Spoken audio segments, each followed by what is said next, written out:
नमस्कार बालमित्रांनो, मी आर.जे. कांचन. आपण रामायण व महाभारतातील सुंदर अशा बोधकथा ऐकणार आहोत. हा सूर्य आणि हा जयद्रथ. जयद्रथ हा दुर्योधनाच्या बहिणीचा नवरा. याच दुष्ट जयद्रथाने मागे एकदा द्रौपदीला पळवून नेले होते. जयद्रथामुळेच आपला मुलगा अभिमन्यू चक्रव्यूहात एकटा सापडला. म्हणूनच अभिमन्यूचा वध झाला हे अर्जुनाला संध्याकाळी कळले. जयद्रथावर तो भयंकर चिडला.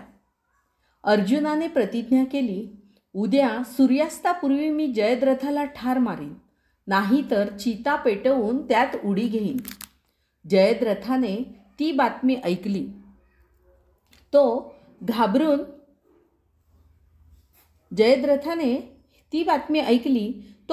गेला. तो दुर्योधनाकडे गेला आणि म्हणाला, अर्जुनापासून तुम्ही माझे रक्षण करणार नाही काय? दुर्योधन म्हणाला, तू मुळीच भिवू नकोस. माझ्या लक्ष सैनिकांच्या मध्यभागी तू उभा राहा. अर्जुन तुझ्यापर्यंत पोहोचणारच नाही. द्रोणाचार्य, कृपाचार्य, कर्ण, दुःशासन या वीरांनीही जयद्रथाला धीर दिला. दुसरा दिवस उजाडला. सूर्य उगवला. कौरव आणि पांडव यांचे युद्ध सुरू झाले. श्रीकृष्णाने अर्जुनाचा रथ रणांगणात आणला. अर्जुनाने दुःशासन, दुर्योधन व अश्वत्थामा यांचा पराभव केला. सूर्य डोक्यावर आला. एकेका वीराचा पराभव करीत अर्जुन जयद्रथासमोर आला. जयद्रथाबरोबर त्याचे घनघोर युद्ध झाले. हळूहळू संध्याकाळ जवळ येत चालली. श्रीकृष्णाला काळजी वाटू लागली, जयद्रथ मेला नाही तर. सूर्यास्त होईल आणि अर्जुनाला चितेत उडी घ्यावी लागेल. असे व्हायला नको. जयद्रथ नीच आहे, त्याचा वध झालाच पाहिजे.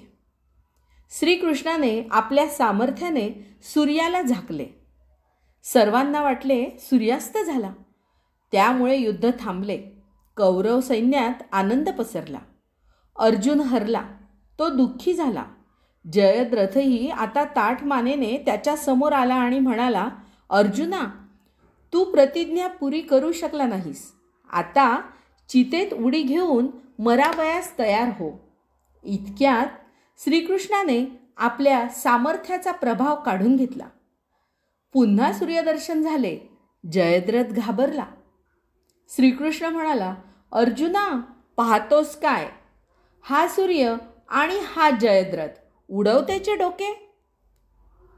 अर्जुनाने एकाच बाणाने जयद्रथाचे डोके उडवले आणि आपली प्रतिज्ञा पूर्ण केली.